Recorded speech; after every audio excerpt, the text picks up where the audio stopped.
for a moment. So once again, we're going to be focusing on evaluating educational interventions at the moment. We discussed yesterday two commonly applied frameworks, KSA, that stands for Knowledge, Skills, and Attitudes, and the Kirkpatrick four-tier level of evaluation. We're going to use both for one of those and apply it to evaluate a case scenario, and then have you talk about an outline for evaluating your educational plan. As some of you were not with us yesterday, over the fellowship, you're going to design, implement, evaluate, and write up your educational intervention for publication consideration. You're going to use a framework such as the Kern model or this 5-step process as you design, implement, and evaluate. You want to start off with a general needs assessment to really answer the question of, so what? Why does what you're doing or developing matter? And how is what you're developing going to fill a gap in the current published literature of MedEdPortal? You're going to have no more than 3 to 4 goals or objectives for your module, which you got to write up in your ESR. You have to outline in your ESR all the resources that are needed to implement it. Do you need AV equipment? Do you need flip charts? Do you need pens? Are you doing case-based scenarios and you need to print out the cases? You're going to explain and articulate the different educational strategies. You're going to explain and detail the different educational strategies that you're using to make sure that the module is interactive and is effective in conveying new knowledge, skills, or attitudes to the learners. Those educational strategies can include a PowerPoint, but a PowerPoint typically is didactic and static. You want to consider other ways of conveying information, such as videos, team-based learning, flipped classroom, case scenarios, small and large, reflection exercises. And finally, you have to figure out how are you going to evaluate this to show that it's effective and that other people should use it.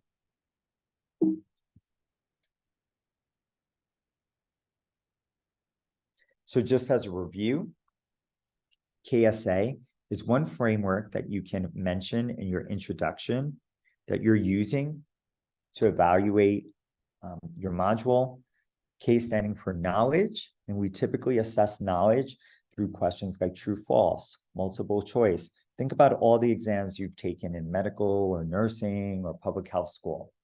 Skills, how do you go about assessing skills? Typically it's by observation, but you could also ask people how confident they feel in achieving a skill before and after the educational experience. And attitudes. You can also do a number of different attitude scales, whether it's around the importance of end-of-life care decision-making or cultural humility and so forth. Kirkpatrick pyramid, let me just see if I have one just to keep it here. I think it's easiest. Oops, going back. Kirkpatrick's pyramid, we're going to go through in one moment, but these are only 2 frameworks of many frameworks that you can utilize in evaluating your module.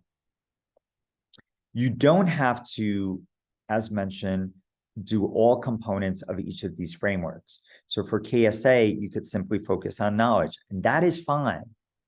As I've mentioned for Kirkpatrick, level 1 is sufficient. You do not need to do all 4 levels for your module, and you can use a different type of framework. Here it's once again, K for knowledge, S for skills, using even potentially simulation, and then abilities and attitudes for A. And that could be assessed through surveys. And the Kirkpatrick pyramid, level 1, which is the easiest, is perceptions, which we're going to be focusing on. Level 2, learning, is similar to knowledge of KSA.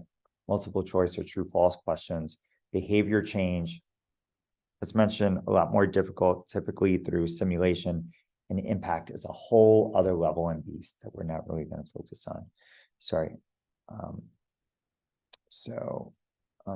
Feel free also just to ask me any questions, just because it's I want to make sure I'm not missing anything in the chat box.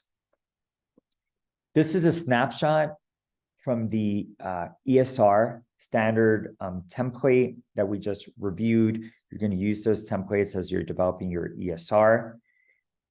When we think about evaluation, you're really going to detail your evaluation in the methods section, right? You're going to describe your framework and whether you're doing a pre-post or a post or other evaluation method. And then you're going to detail the data from that evaluation in the results section.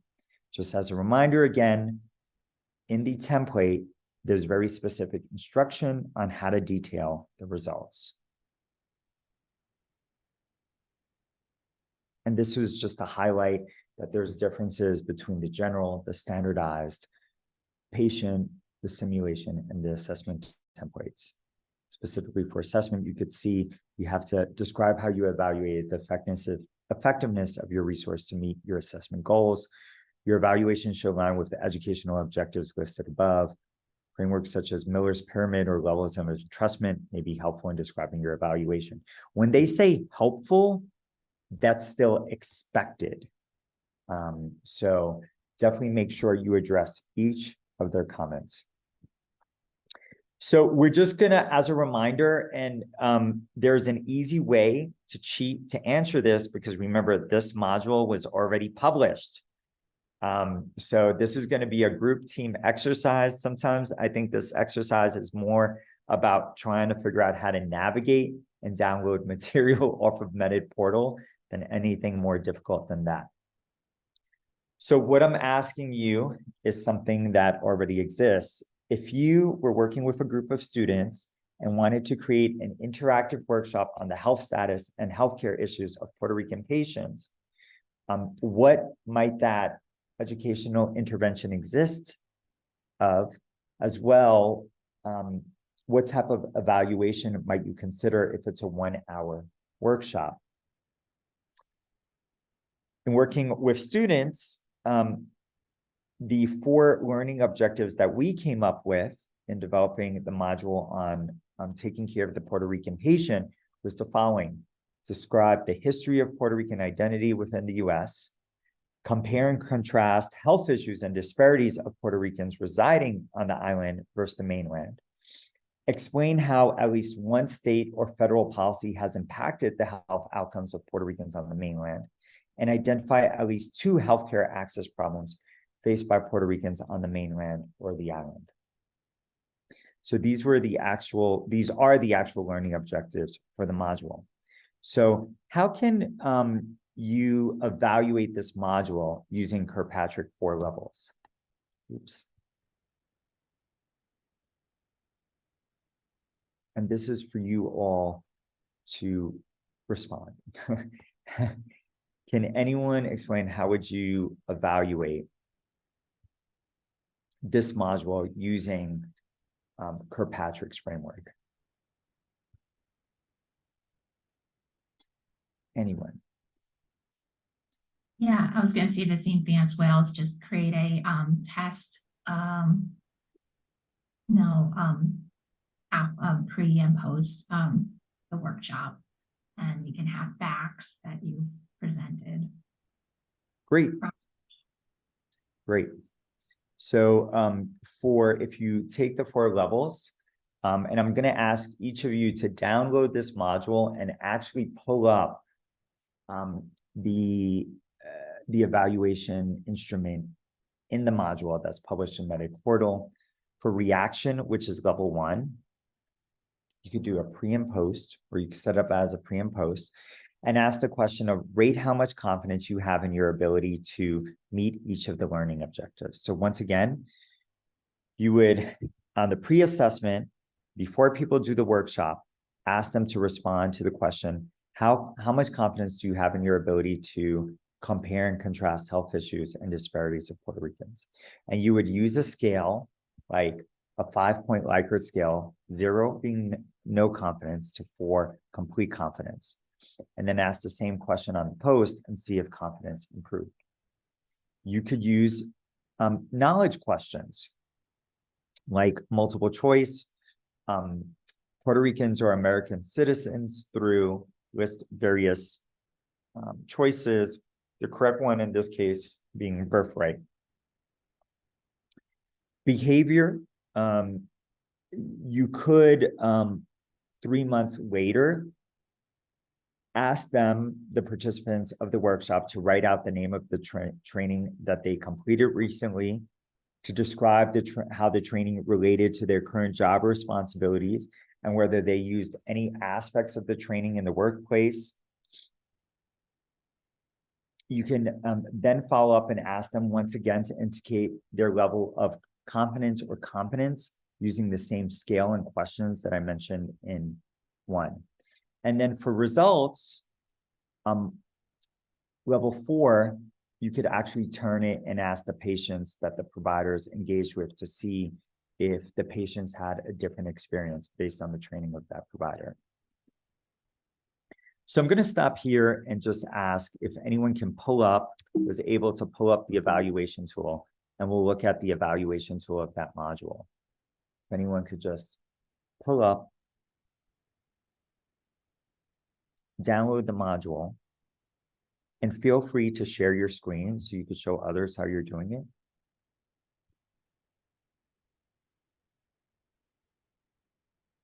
Great, excellent question.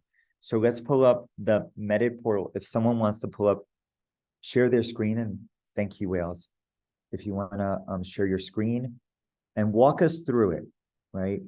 Use the search engine. You guys see this? Yes. We can see it. Am I spelling it wrong? Oh, is that it? Yes. Yes. Click So- it, search it, click it, go over here. It'll say appendices, like this little box in the top right, references, related, things that are adjacent. Sorry, that's my dog Nico. And different details about the module. I'm the best person for this. So if you go here to appendices and you click download, I have a Mac, so it's cruising it over here. And then stop the share. So everyone should do this concurrently. You To want me to go become- back and do it again, everyone? See a lot of blank boxes. You got it? I see a couple nods, your shakes. You're good. Okay. So then you go to wherever your download folder exists. And mine is a Mac, so it has a blue folder on the side, and I double click it and it's like, oh, look at this. It shows me the ESR if I scroll over it, the slide deck, the facilitator guide, and the evaluation form. So I have everything I need. So I'm going to say open in Finder, and I clicked on it. Now I'm going to show you my screen Oh. again. Yeah, no, please show them as well. Okay, Show everyone. So here's my here's my little folder that's open, right? Once I clicked on it, and it shows all the stuff, the lovely stuff. And so say I want to look at, I usually go to the slides first. Is this the thing I want? And so let me stop this share and I'll show you the slides that come up. Hey, Wales, take a step back because Step back. Denise said, is that the zip folder? So can you show your download? Just because sometimes people are like, wait a minute, is this safe to open? What's Right? that? It is. It's the zip folder from MEP. I never ask if it's safe to open. Let me go back. I probably should with more regularity. So click on my downloads folder. Let's see if I can share that. Dum, bum, bum, bum. It's not coming up on like the screens I can share, y'all. So sorry about that. But the one before this on the down left, you like hover over downloads if you're a Mac user, and then it'll have a blue folder. And that's what I clicked on to get to this Finder screen. And then it shows me the 4 different documents or resources that are available. And then you can just click in the different ones. Like I'll open the facilitator guide and the evaluation forms too. So I'm just clicking on those, and then I'll share you.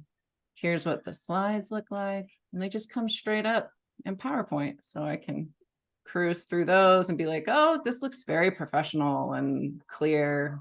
How lovely. I think I could teach this. Wait, let me go see what the facilitator guide says. So then I'll say, here's a facilitator guide. And I'll be like, okay, what would I actually be saying? Oh, okay. And then I look at the objectives, and tells me how long it's going to take me to do everything. And then it'll have for each slide actually what I'm supposed to say in my own voice, right? So the data, like the bits are there if I wanted to present this, or if I felt like I needed to present it. It goes all the way through it. And then I say, okay, well, let's look. This is, how would I evaluate this if I wanted to do this? How did they say this was a good thing to do?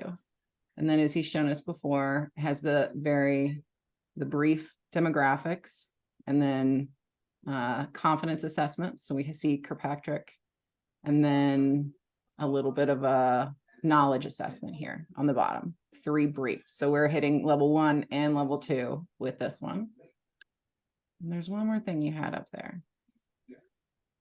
which was the ESR. We didn't look at that. So this is what is this the right one? No, this is the one that I have saved as the standard. Sorry.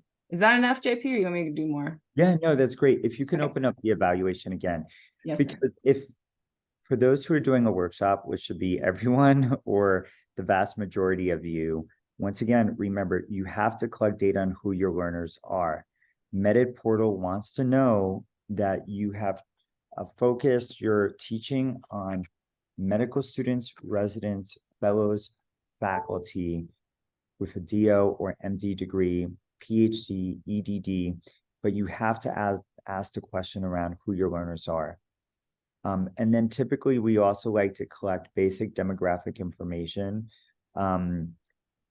sex, gender identity, race, ethnicity, and I'll always put sexual orientation because we're moving towards greater inclusion. And then, as mentioned, part 2, self-assessment, really easy. Just even, you could take this form and modify it and just add your learning objectives. It's done. Just throw in your learning objectives and you have it templated, and then the knowledge questions, right? Multiple choice that aligns with what you're teaching in the module. So if you're testing people on knowledge, don't make it easy. Make sure that that's highlighted in the PowerPoint slide. Don't pick knowledge that's in suggested reading. Right? So You said don't make it easy. Did you mean don't make it hard? Don't make it hard. Don't make Okay. it, sorry. Oh my God. Don't make it hard. Make it easy, bold Okay. in the PowerPoint slide. The important fact, make it easy, easy, easy, easy. Sorry. Thank you, Wales. Thank you. Easy, not hard. Okay. I don't want to make it hard for anyone. And then if you scroll down to the post-assessment, everyone should include the final 2 questions all the way down. I think it should be a little bit further. Everyone should ask the question, what did the learner like about this workshop? And what suggestions do you have to improve this workshop? Everyone is to add these 2 questions. These are very specific to a general workshop. You can modify and say, what did you like about the simulation? What suggestions would you have to improve the simulation? So depending on your type. Yes, excellent. We also, how will this change your practice? Clinical research practice, whatever it may be. It really Right. shows synthesis if they've like decided, they're like, oh yeah, I can put this here. And it makes the learner be like, oh yeah, this relates to me. And if they hook it on something, they're much more likely to utilize it in the future. Absolutely. So, excellent. Any questions so far? I want you all to realize that this could be very simple and straightforward. Just follow the templates that are provided. Focus your attention on the content, but not the formatting or the questions you need to answer. Okay. JP, as surveys get longer, people don't like fill them out, or you might get into a situation where someone doesn't fill out all the questions. Yeah, or just that's right. skip through questions. So if you were to just limit the, like, let's say the identity questions, like just like, what level you are, and not ask gender or ethnicity, is that like a definite no-no? Well, sometimes the reason why we do that is because we want to be mindful that sometimes we're doing research, it's only amongst all men or all women, and that's always had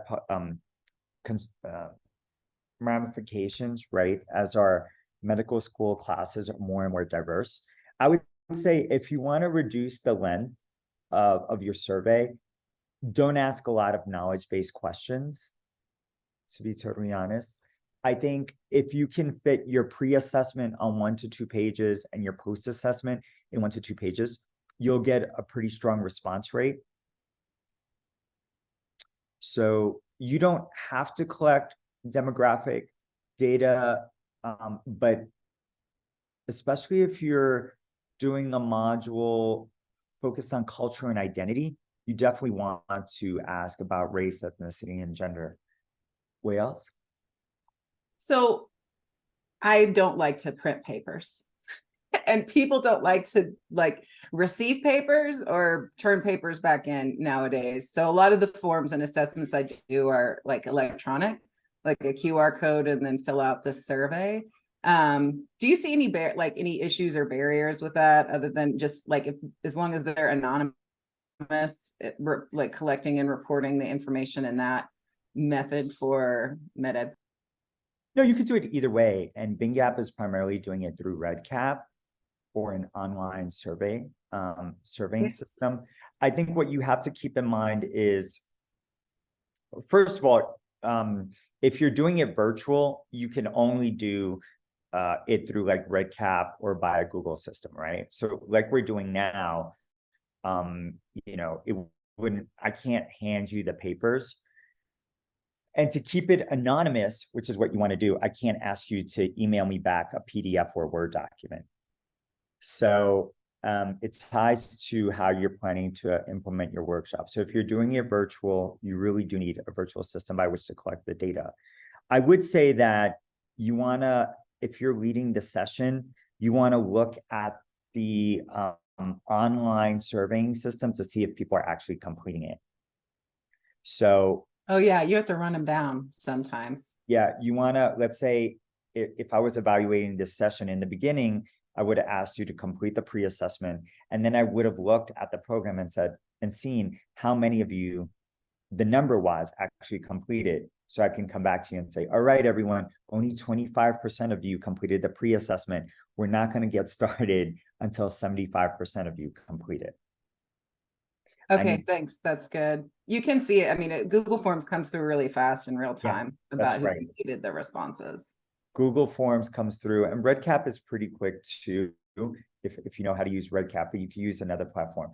In person, it's also easier because if I was teaching 30 of you and I asked you to actually hand in the pre-assessment, I could actually count it at that moment, right? Well, and it does have some equity issues. I'm assuming everyone has a phone, they're going to take a picture of the QR code, but that may not be something I should assume. That's right. So just keep that in mind, because I think a lot of the fellows get disappointed. I don't know what happened. I had like 50 learners and only 4 people completed the pre and post assessment. And I was like, did you give enough time? Did you actually set aside 5 to 10 minutes? Did you remind them? Did you make it easy? Did you put the link in the chat box? Did you give them a QR code? Did you check the survey in the first 5 to 10 minutes to see if anyone actually filled it out? And they're like, no. And I'm like, okay, if you want to achieve a higher response rate, you have to take those steps. Is it so bad if you just do just one survey at the end of your workshop and do a retrospective pre-post workshop? Thinking back to the beginning of your, what's your confidence before this? What's your confidence afterwards? Is that you can do that? You can do that. That is a appropriate approach. Just most people struggle with how to write those questions to really ensure a retrospective pre-post. So make sure that you're using a guide to write it. Most people don't know how to write a correct retrospective pre-post survey. So then they get dinged, because when we actually see the tool, it wasn't a true retrospective pre-post. It was just a post.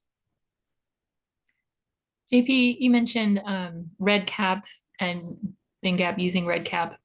If we were going to use RedCap, is it at UNM? Do we go through the UNM accounts, or do we have different resources through BingApp that we would be using?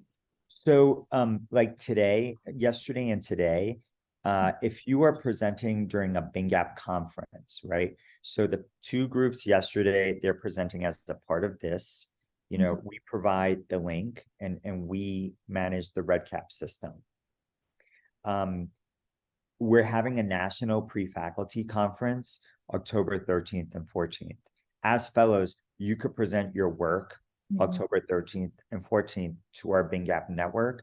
That one will actually be hybrid, in person in New York and virtual. So you could present, that will also be taken care of by our RedCap system and our BingApp IRB. The medical education conference in March is another opportunity. So we try to provide multiple opportunities that if you wanted to use a space in a BingApp conference to present your work, we have you covered already with an IRB and a RedCap. If you do it on your own in your department, we wouldn't cover you. You would have to create your own RedCap survey. You would have to submit your own IRB application, because now you're doing it on your premises, and every school has its own governance. BingApp is pretty much virtual and in like hotel spaces. Okay, thank you. Yes, I've had struggles with RedCap at UNM. We'll just leave it at that. Yeah. So to clarify,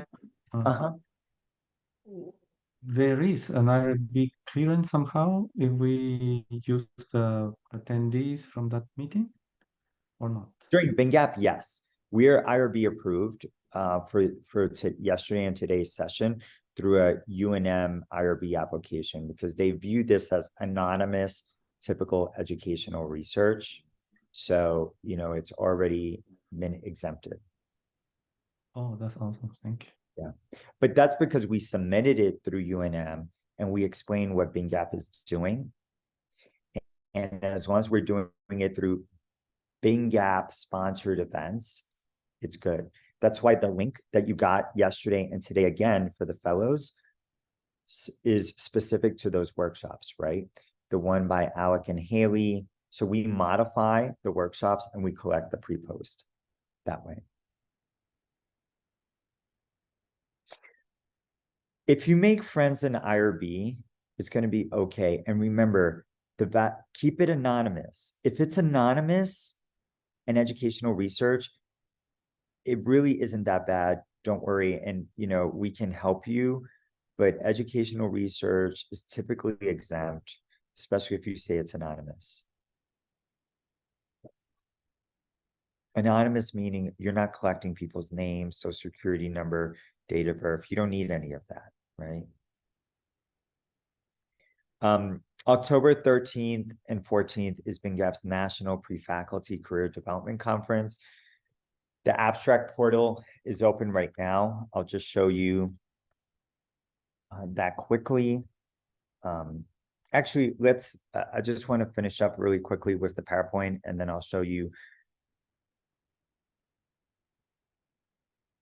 the BingApp. So I think I'm already going over. I want to be mindful of our next speaker.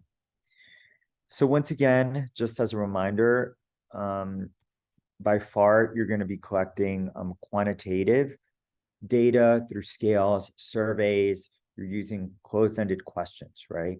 When you use open field boxes, like those two final questions I mentioned, what do you like about the workshop? What would you change in the workshop, or mentioned by Wales? How does what you learned today change your practice? That would be qualitative research. If you do both and you draw parallels between the qualitative and quantitative, that would be called mixed methods.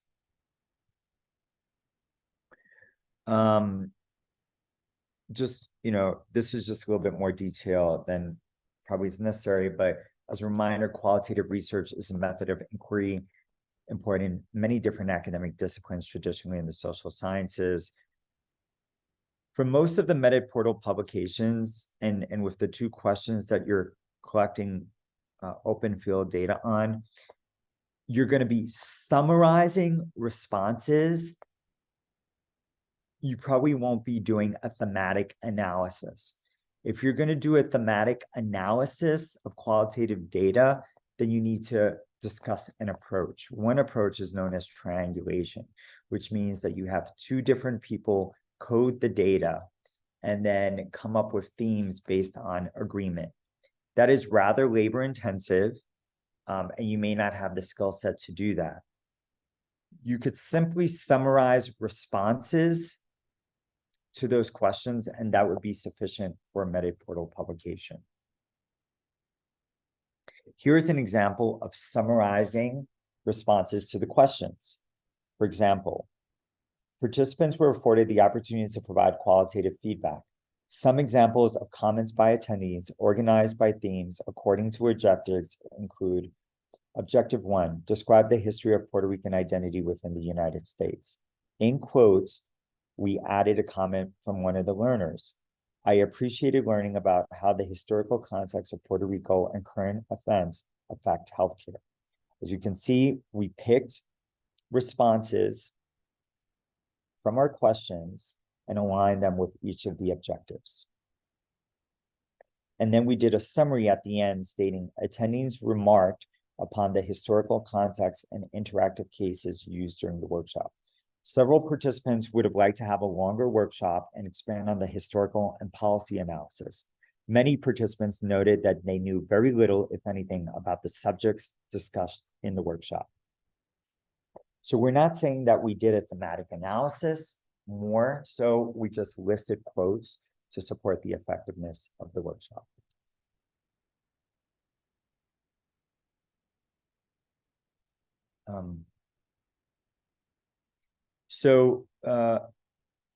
In terms of outlining your evaluation plan, I want you to consider what other publications have been done similar to the work that you're trying to publish on.